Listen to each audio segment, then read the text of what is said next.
வணக்கம் நண்பர்களே. இன்னைக்கு நம்ம டயலாக்ஸ் சேனல்ல எல்லாருக்கும் ரொம்ப பிடிச்ச சுவையான மஷ்ரூம் பிரியாணி எப்படி செய்யலாம்னு பார்க்கலாம் வாங்க.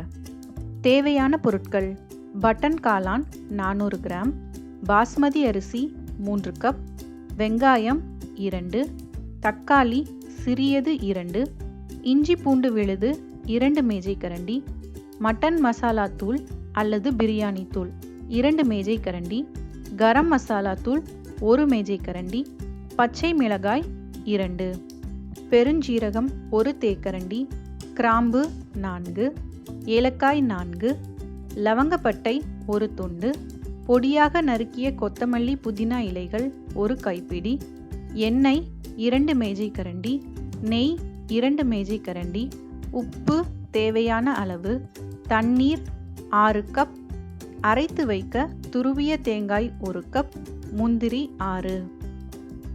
ஒரு கனமான பாத்திரம் அல்லது குக்கர் அடுப்பில் வச்சுட்டு அதில் எண்ணெய் நெய் சேர்த்து சூடாக்கலாம்.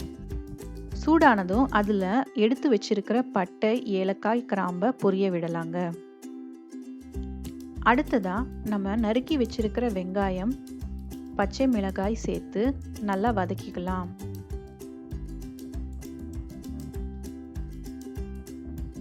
வெங்காயம் கொஞ்சம் வதங்கினதுக்கு அப்புறமா நம்ம எடுத்து வச்சிருக்கிற இஞ்சி பூண்டு விழுது சேர்த்து பச்சை வாசனை போகிற வரைக்கும் நல்லா வதக்கிக்கணுங்க. இதோட பொடியா நறுக்கி வச்சிருக்கிற தக்காளியையும் சேர்த்து நல்லா வதக்கிக்கணுங்க.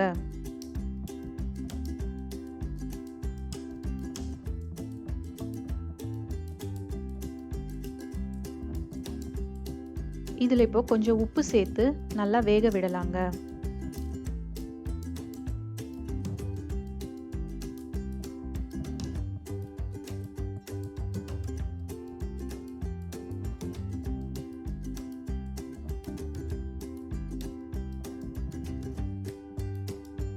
தக்காளி கொஞ்சம் வெந்து எண்ணெய் பிரிய ஆரம்பிக்கும் போது நம்ம பொடியாக நறுக்கி எடுத்து வச்சிருக்கிற கொத்தமல்லி புதினா இலையில பாதியை இதோட சேர்த்து ஒரு 2 நிமிஷத்துக்கு நல்லா வதக்கிக்கலாங்க.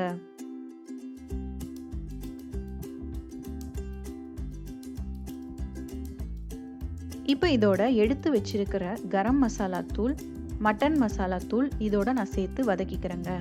மட்டன் மசாலா தூள் இல்லாதவங்க பிரியாணி மசாலா யூஸ் பண்ணிக்கலாங்க. அடுத்ததா கழுவி சுத்தம் பண்ணி நறுக்கி வச்சிருக்கிற காளானை சேர்த்து இந்த மசாலா கூட நல்லா பெரட்டி எடுத்துக்கணுங்க.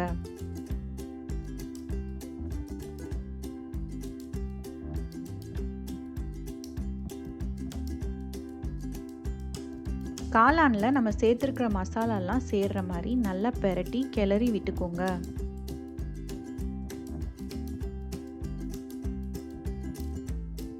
இப்போ இதோட நல்லா நைஸாக அரைச்சி வச்சிருக்கிற தேங்காய் முந்திரி பேஸ்ட்டை சேர்த்து நல்லா கிளறி விட்டுக்கலாங்க. இந்த மாதிரி நம்ம தேங்காய் பேஸ்ட்டு சேர்க்கறதுனால பாஸ்மதி அரிசி ஒன்றோட ஒன்று ஒட்டாமல் ரொம்ப சுவையாக பிரியாணி நம்மளுக்கு ரெடி ஆகுங்க. காளான் வெந்து தண்ணி விடுறதுக்குள்ளே நம்ம எடுத்து வச்சிருக்கிற 6 கப் தண்ணியை நல்லா சூடாக்கி இதோட சேர்த்து கிளறிக்கலாங்க. இந்த மாதிரி சூடான தண்ணியை நம்ம சேர்க்கறதுனால பிரியாணி சீக்கிரமாக தயாராகிடுங்க.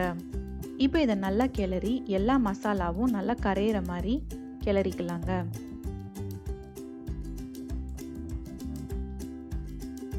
உப்பு பார்த்து தேவைக்கேற்ப நம்ம சேர்த்துக்கலாங்க.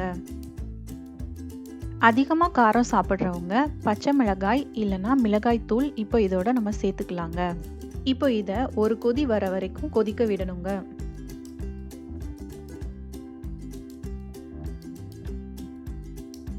நல்லா கொதிக்க ஆரம்பித்த உடனே இதை கிளறிட்டு 20 நிமிஷம் தண்ணியில் ஊற வச்சிருக்கிற பாஸ்மதி அரிசியை இப்போ இதோட நம்ம விறுத்து சேர்த்துக்கலாங்க.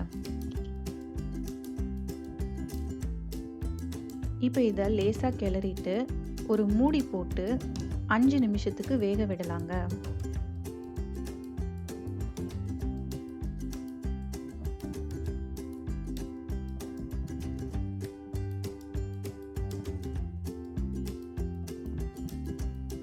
அஞ்சு நிமிஷம் கழிச்சு மூடியை திறந்து நம்ம நறுக்கி வச்சிருக்கிற மீதியுள்ள கொத்தமல்லி புதினா இலையை சேர்த்து லேசாக கிளறி அரிசி உடையாமல் நல்லா எல்லாத்தையும் மிக்ஸ் பண்ணிக்கணுங்க.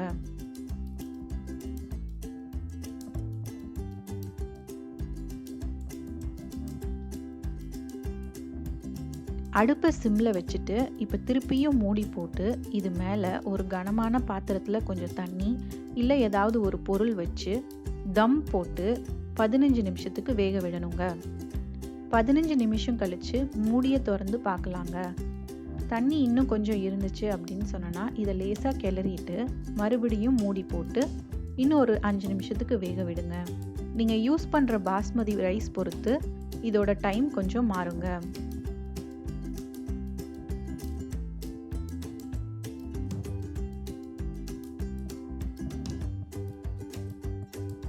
தேங்காய் முந்திரி அரைச்சி சேர்க்கறதுனால பாஸ்மதி அரிசி ஒன்னோட ஒன்று ஒட்டாமல் ஒரு சூப்பரான ஃப்ளேவரை பிரியாணிக்கு கொடுக்குங்க.